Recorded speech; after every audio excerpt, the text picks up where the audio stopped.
Hi, welcome to another episode of Healing Circle Stories, where we create a safe space to share powerful journeys of recovery, resilience, and transformation. I'm Gabe, your nurse ally, and today's story is one of courage, advocacy, and unexpected new beginnings. In this episode, we meet Ethan, a compassionate healthcare professional who found himself navigating the emotional toll of a toxic work environment.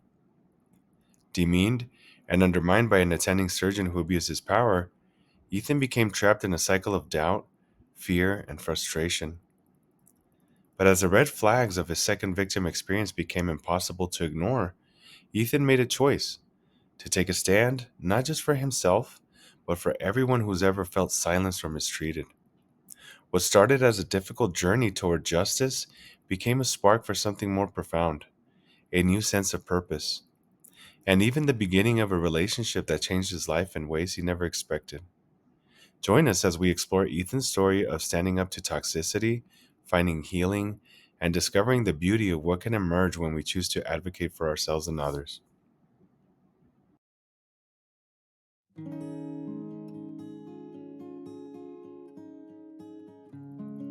In the heart of a Midwestern hospital, where the hum of medical equipment blended with the hurried footsteps of staff, I was just trying to find my footing. Fresh out of medical school, I was eager to make a difference, to prove to myself and everyone else that I belonged here. But nothing could have prepared me for the harsh realities I was about to face. Assigned to the surgical team, I practically bounced into work every morning, my scrubs crisp and my stethoscope slung confidently around my neck. On my second week, the emergency room erupted into chaos as ambulances arrived one after the other. There'd been a major highway accident, and the patients were pouring in. I found myself gravitating toward the experienced doctors and nurses at the center of it all. Their voices rose above the din, calling out commands with practiced precision. And that's when I saw him, Dr. Mitchell, the surgeon everyone talked about. Ethan, right? One of the nurses asked, snapping me out of my trance. Yeah, I stammered. Stick close, you'll learn a lot today, she said with a smile before rushing off. I turned my attention back to Dr. Mitchell. His presence was magnetic, and not just because of his reputation for exceptional skill. He moved with purpose, every step calculated, every word clipped and direct. Get me the labs on room 4 now, his voice boomed. A young nurse hurried to comply. Didn't I tell you to prep that patient for surgery 15 minutes ago? He barked at another. What's taking so long? At first, I was in awe of how his intensity seemed to propel the team forward. People moved faster, decisions were made quicker, and for a moment I thought, this is what leadership looks like. But then, I started noticing the cracks. A resident timidly approached him with a chart. Dr. Mitchell, I I think there's a discrepancy in the medication dosage for patient 3. Dr. Mitchell barely glanced at the chart before snapping. Then fix it. Do I have to do everything around here? Use your brain for once. The resident flinched, muttering, Yes, sir, before retreating.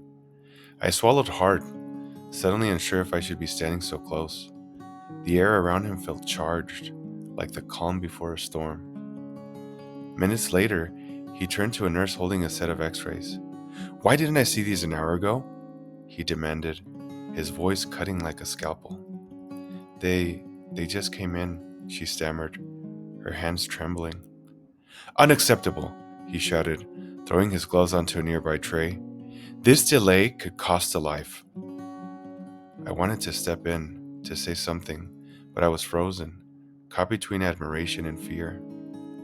Ethan, he suddenly barked, startling me. Yes, Dr. Mitchell? Don't you stand there gawking like an intern on the first day.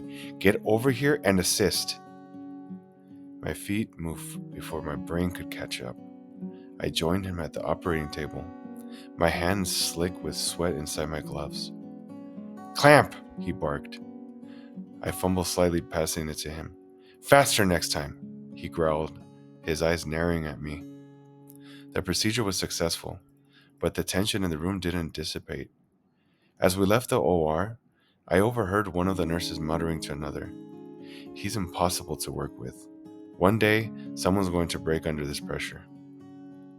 Later that night, I couldn't shake the image of the trembling nurse or the defeated resident. I replayed Dr. Mitchell's sharp words in my mind, feeling a mixture of anger, confusion, and doubt. Was this the price of greatness? Was this what it took to lead a team in such high-stakes situations? As I lay in bed, staring at the ceiling, I couldn't help but wonder, is this what I signed up for? As the team worked on a critically injured man, the tension in the room was palpable. Every beep of the monitors and every clipped command seemed to amplify the pressure. Ethan stood near the back, observing the flurry of activity when it happened. "Push 5 milligrams now," Dr. Mitchell barked, his voice sharp enough to cut through the chaos. The nurse, Lisa, hesitated for a split second before replying. "Doctor, the chart says 2 milligrams. Dr. Mitchell's head snapped up, his glare freezing the entire room. "And you didn't think to confirm that with me before now?" he thundered. I was about to," Lisa began, but he cut her off. "How many times do I have to tell you to double check? You're not just here to stand around," he shouted, his words laced with venom. The room fell silent, save for the steady hum of machines and the quiet, strained breaths of the staff. Lisa's face turned crimson, her hands trembling as she prepared the syringe. She muttered, "Yes, doctor," her voice barely audible. Ethan's stomach churned as he watched the scene unfold. This was not the supportive, collaborative environment he had envisioned. The room that once felt like a hub of teamwork now felt oppressive, like a battlefield where every misstep was met with sharp rebuke. After the surgery, Ethan found Lisa in the supply room, packing up her things. Her hands trembled as she reached for her bag. Summoning his courage, he stepped forward. "Lisa," he said softly, "are you okay?" She glanced up, forcing a tight smile that didn't reach her eyes. "I'm fine. It's nothing," she said, her voice unconvincing. "It just happens sometimes." "It shouldn't," Ethan said firmly, his voice tinged with anger. "That was completely uncalled for." Lisa shook her head, her eyes darting to the door as if she were afraid someone might overhear. "Look, Dr. Mitchell, he's like this with everyone. You get used to it," she said, her voice breaking slightly on the last word. Ethan's chest tightened. "That doesn't make it right," he said, his voice low but steady. "You deserve better than this." Lisa let out a bitter laugh. "We all do. But what can we do? He's Dr. Mitchell, the guy who saved lives. No one's going to question him, especially not me." Ethan wanted to argue, to tell her she wasn't powerless, but the look in her eyes stopped him. It was a look of defeat, of someone who had already fought and lost this battle too many times. Days turned into weeks, and the oppressive atmosphere only grew worse. Ethan began to notice how the once lively team had changed. The break room, which used to be filled with laughter and light-hearted banter, was now eerily quiet. Staff spoke in hushed tones, their conversations laced with anxiety. It was as if a dark cloud loomed over the surgical team, casting a shadow on every interaction. During one particularly quiet afternoon, Ethan overheard two nurses whispering in the corner. "I can't take much more of this," one said. "Every time I walk into the OR, I feel like I'm walking on eggshells." "Me too," the other replied. "But what choice do we have? He's untouchable." Ethan clenched his fists, their words echoing his own thoughts. He had joined this hospital to make a difference, to work alongside professionals who uplifted one another. Instead, he was watching morale crumble under the weight of one man's unchecked anger. As he sat in the break room that day, staring at the steam rising from his untouched coffee, Ethan made a quiet vow to himself.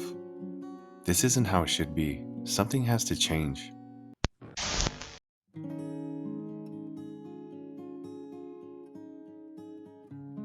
Ethan sat in the break room, staring into his untouched cup of coffee. The day's events replayed in his mind. Dr. Mitchell's sharp words, the tense atmosphere in the OR, and the wary expressions of his colleagues. He set the cup down and made a decision. Enough was enough. Later that evening, Ethan approached a few trusted colleagues as they were finishing their shifts. "Hey, can we talk for a minute?"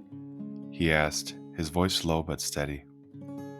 They exchanged tired glances before nodding and following him into an empty conference room. Ethan took a breath. "I can't keep quiet about this anymore. Dr. Mitchell's behavior is not just unprofessional, it's toxic. I've seen how it's affecting all of us, and I know I'm not the only one who feels this way." Lisa, sitting in the corner with her arms crossed, hesitated before speaking. "You're not wrong," she said quietly. "But what can we do? He's Dr. Mitchell. People are afraid to stand up to him." "That's exactly the problem," Ethan replied. "If we all stay silent, nothing will change. But if we speak up together, maybe they'll have to listen." James, one of the senior nurses, nodded slowly. "I've been here for years, and I've seen good people leave because of him. He's brilliant in the OR, but his attitude, it's breaking people down." Lisa glanced at James, then back at Ethan.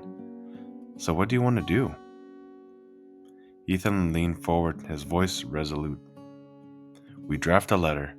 We detail our experiences, the verbal abuse, the moral issues, everything. And we send it to the hospital administration. If enough of us sign it, they can't ignore us." The room fell silent as the group exchanged uncertain looks. Finally, Sarah, a quiet but respected charge nurse, broke the silence. "I'm in," she said. "It's about time someone said something." One by one, the others agreed. A few nights later, Ethan and his colleagues gathered around a table in the break room after hours, laptops and notepads scattered between them. James typed as Ethan dictated. "We, the undersigned staff of the surgical team, wish to express our deep concern about the current workplace culture. While we deeply respect the skill and expertise of our leadership, the ongoing verbal hostility is creating an unsustainable and demoralizing environment. Make sure to include how it affects patient care," Lisa added, leaning over the table. "If we're too afraid to speak up, mistakes are going to happen." "Good point," Ethan said, nodding. "And we should ask for specific changes, like mandatory training on communication and empathy, starting with leadership." "Do you really think they'll take this seriously?" Sarah asked, her voice tinged with doubt. "They have to," Ethan replied. "If we all stand together, they can't ignore us." A week later, the group was called into a meeting with hospital leadership. As they filed into the boardroom, Ethan felt a wave of apprehension wash over him. He clutched a copy of the letter in his hand, his palms damp with sweat. The Chief Medical Officer, Dr. Patel, began the meeting. "First of all, thank you for bringing this to our attention," she said, her tone calm and measured. "We've reviewed your concerns, and it's clear that changes need to be made. We are committed to fostering a culture of respect and collaboration, starting immediately." Lisa exhaled sharply, relief washing over her face. Dr. Patel continued, "We'll be implementing mandatory workshops on communication and team dynamics for all staff, including leadership. Dr. Mitchell has been informed, and he will be participating in these sessions as well." Ethan's heart swelled with cautious optimism. "They're listening," he thought. "This might actually work." The changes were slow at first, but they were noticeable. Workshops on respectful communication and team dynamics became a regular part of staff development. Dr. Mitchell was resistant in the beginning, his usual sharpness evident during the sessions. But over time, something shifted. During a surgery months later, Ethan heard him say, "Good catch, Lisa," after she flagged a potential error. It wasn't much, but it was progress. The atmosphere in the hospital began to transform. Laughter returned to the break room, and staff started supporting one another again. One afternoon, Lisa approached Ethan in the hallway, her usual nervous demeanor replaced with quiet confidence. "Hey," she said, smiling. "Guess who's the new co-lead for the Team Dynamic Committee?" "Lisa, that's amazing," Ethan exclaimed. She shrugged modestly. I figured if I'm going to complain about the system, I should help fix it. Ethan grinned. You're going to do great. This place is already better because of you. Lisa's smile widened. No, it's better because of all of us. Thanks for starting this, Ethan. As she walked away, Ethan felt a sense of pride and purpose he hadn't felt in months. This is why I became a doctor, he thought. To make a difference, not just for patients, but for everyone in this hospital. Ethan stood in the hallway, watching as Lisa laughed with a group of nurses near the break room. The sound of their joy echoed down the corridor, a stark contrast to the tense, silent environment that had once defined the surgical team. He smiled to himself, thinking about how far they had come. Dr. Mitchell wasn't no longer the same volatile presence he'd been, and the hospital felt more like a community than a battlefield. Change hadn't come overnight, but it had come nonetheless. Later that day, as Ethan finished charting, Lisa walked over, her expression warm. Hey Ethan, she said, you've got a minute? Always, he replied, turning to face her. I just wanted to say thank you for everything. I don't know if I'd still be here if it weren't for you speaking up when you did. Ethan shook his head. It wasn't just me, Lisa. It was all of us. You, James, Sarah, everyone who had the courage to say, enough is enough. Lisa nodded, her smile widening. Still, you got the ball rolling. You reminded us that we didn't have to put up with it, that we deserve better. Ethan felt a weight of gratitude wash over him. We all deserve better, he said. And if there's one thing I've learned from all this, is that real change doesn't start with grand gestures. It starts with small steps, like standing up for each other, even when it feels uncomfortable. Lisa leaned against the counter, her tone thoughtful. You know, I think this whole experience made us stronger.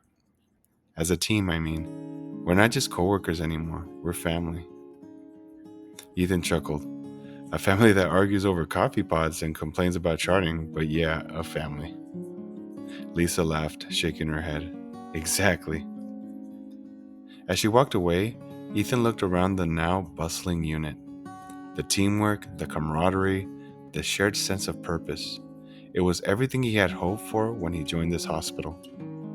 This is why I stayed, he thought. Because change is possible when we work together. Because we can make things better, not just for our patients, but for each other. Before he lost sight of her, Ethan ran over and called out to Lisa. Hey, Lisa. Lisa turned around and said, Yes, Ethan? There was a pause, a comfortable silence between them before Ethan spoke again. You know, he began, trying to sound casual but feeling his heart race. We've been through a lot together these past few months. Lisa raised an eyebrow, a playful smile tugging at her lips. That's one way to put it. Yeah, he said, his voice steadying. And I was thinking, maybe we could celebrate all this progress. Grab dinner sometime? Just the two of us? Lisa blinked, clearly caught off guard, but her smile grew. Dinner, huh? Are you asking me out, Dr. New Guy? Ethan laughed, rubbing the back of his neck. Maybe I am, but I prefer Ethan, thanks. She laughed too, her cheeks turning a faint shade of pink. Okay, Ethan, dinner sounds nice. Great, he said, grinning now. I'll let you pick the place. Just don't choose anywhere that requires fancy shoes. I've been on my feet enough lately. Lisa chuckled as she started to walk away, glancing back over her shoulder. Deal, but just so you know, I have high standards. Ethan called after her. So do I.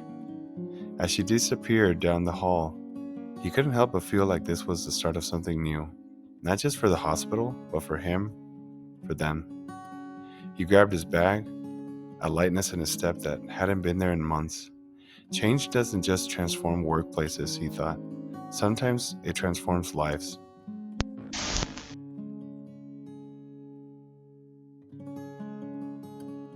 As I look back on my journey, I realize that change often starts with a single voice, a moment of courage to stand up and say, this isn't right.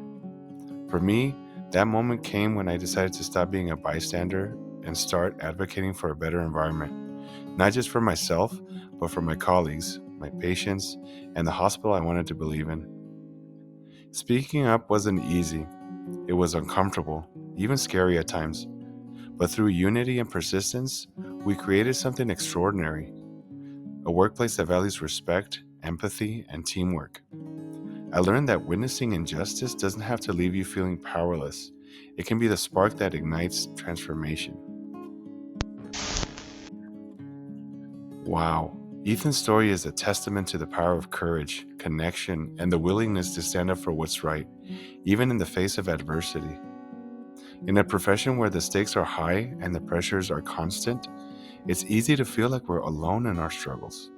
But Ethan's journey shows us that we're never truly alone, not when we have the strength to lean on one another and the bravery to push for change. His decision to speak up didn't just transform his workplace, it reminded everyone on his team, from seasoned leaders to new nurses, that respect and empathy are as vital to healthcare as skill and precision. And it's through stories like Ethan's that we see how change begins, not with grand gestures, but with small, brave steps that inspire others to join the journey. For all of us in healthcare, Ethan's story serves as both a challenge and an inspiration to foster environments where everyone feels valued, where we uplift instead of tear down, and where healing happens not just for our patients, but for those who care for them. As we reflect on Ethan's journey, ask yourself, what kind of environment are you creating for those around you? Are you using your voice to speak up for yourself and others? And how can you contribute to a culture of respect and empathy, no matter where you are in your career? Together, we can build a better, more compassionate healthcare system, one that doesn't just save lives, but also nurtures the people who dedicate their lives to care. Thank you for watching and being part of the NurseAlly community. Don't forget to like, share, and subscribe for more stories like Ethan's. Stories that inspire, empower, and remind us all why we choose this path. Till next time.